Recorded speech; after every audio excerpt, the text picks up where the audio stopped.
नमस्ते दोस्तों, क्या आपने कभी सोचा है कि पैसा कमाना और उसे मैनेज करना सिर्फ गणित का खेल नहीं, बल्कि आपकी सोच, भावनाओं और व्यवहार का नतीजा है? मॉर्गन हाउसल की बेस्ट सेलर किताब द साइकोलॉजी ऑफ मनी हमें यही सिखाती है। ये किताब बताती है कि हम पैसे के बारे में कैसे सोचते हैं, क्यों कभी कभी गलत फैसले लेते हैं और कैसे अपनी वित्तीय यात्रा को बेहतर बना सकते हैं। तो चलिए, आज हम इस किताब के कुछ सबसे ज़रूरी पाठों को समझते हैं, जो आपको अमीर और समझदार बनने में मदद करेंगे। किताब का पहला बड़ा सबक है कि किस्मत और जोखिम, लक एंड रिस्क, हमारे वित्तीय जीवन में एक बड़ा रोल निभाते हैं। हम अक्सर सोचते हैं कि सफलता सिर्फ मेहनत और स्मार्ट डिसीजन से मिलती है, लेकिन मॉर्गन हाउसल कहते हैं कि कुछ चीज़ें हमारे कंट्रोल में नहीं होती। एक ही जैसे निर्णय लेने वाले दो लोग बहुत अलग परिणाम देख सकते हैं। इसलिए हमें सफल लोगों को सिर्फ उनकी प्रतिभा के लिए नहीं देखना चाहिए, बल्कि यह भी समझना चाहिए कि किस्मत ने कितना साथ दिया, और अपनी असफलताओं पर बहुत ज़्यादा खुद को कोसना भी नहीं चाहिए।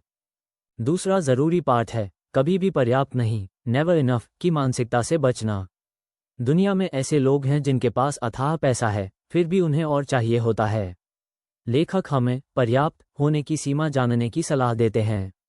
जब आप ये जान लेते हैं कि आपके लिए कितना पर्याप्त है, तो आप लालच और जोखिम भरे फैसलों से बचते हैं। अमीर बनने से ज़्यादा संतुष्ट रहना और अपने पास जो है उसे एंजॉय करना ज़्यादा मायने रखता है।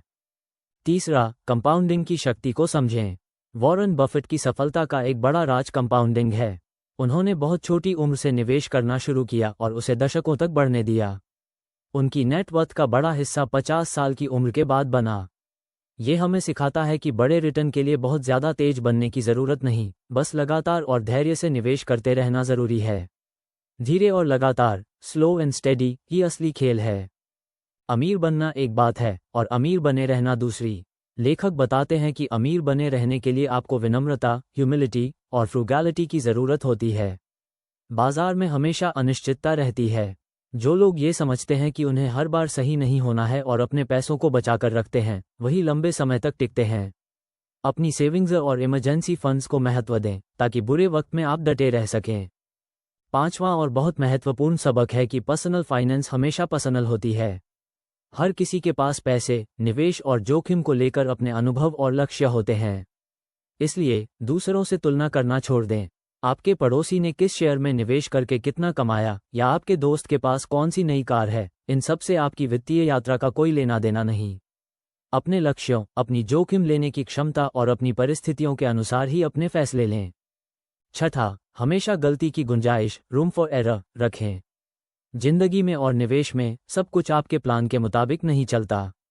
अप्रत्याशित घटनाएं हो सकती हैं। इसलिए अपने पोर्टफोलियो में हमेशा कुछ ऐसी चीज़ें रखें जो आपको बुरे से बुरे वक्त में भी बचा सकें। इसका मतलब है कि कभी भी अपनी सारी पूंजी एक ही जगह न लगाएं और इमरजेंसी फंड हमेशा तैयार रखें। यह आपको रातों की नींद हराम होने से बचाएगा। क्या पैसा खुशी खरीद सकता है? मॉर्गन हाउसल कहते हैं कि पैसा सीधे खुशी नहीं खरीदता, लेकिन यह आपको समय और स्वतंत्रता खरीद कर दे सकता है, और यही चीज़ें खुशी का सबसे बड़ा स्रोत हैं। जब आपके पास पर्याप्त पैसा होता है, तो आप अपनी पसंद का काम कर सकते हैं, अपने समय का मालिक बन सकते हैं और उन चीज़ों पर खर्च कर सकते हैं जो आपको सुकून देती हैं। ये लग्जरी चीज़ों से कहीं ज़्यादा महत्वपूर्ण है। तो दोस्तों, द साइकोलॉजी ऑफ मनी हमें सिखाती है कि सफल निवेशक बनने के लिए गणित से ज़्यादा अपनी भावनाओं और व्यवहार को समझना ज़रूरी है। लालच से बचें, कंपाउंडिंग पर विश्वास करें, अपनी वित्तीय यात्रा को पर्सनल रखें और हमेशा अप्रत्याशित के लिए तैयार रहें। ये सिर्फ एक किताब नहीं, बल्कि पैसे के प्रति एक पूरी नई सोच है। अगर आपको ये समरी पसंद आई और आप अपनी वित्तीय समझ को और बढ़ाना चाहते हैं, तो इस वीडियो को लाइक करें, अपने दोस्तों और परिवार के साथ शेयर करें, और हमारे चैनल को सब्सक्राइब करना न भूलें ताकि आप ऐसी और ज्ञानवर्धक वीडियो मिस न करें।